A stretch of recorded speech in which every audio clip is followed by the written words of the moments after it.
Hello everyone, so in this video, we're going to be reviewing Infinite Beacon. So I've opened up Trustpilot here for us to search them and get some insight on their reviews. So let's search them real quick. And as you can see, there's no available review for Infinite Beacon. They do not exist here, so there aren't any reviews for them.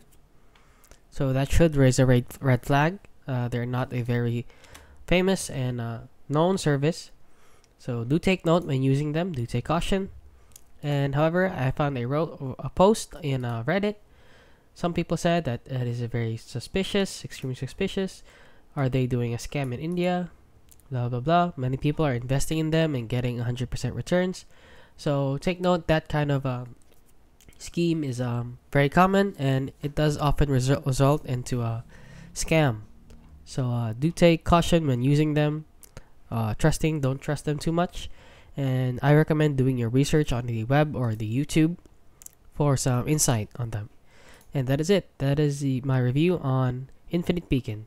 So if you found this video helpful, please consider liking and subscribing.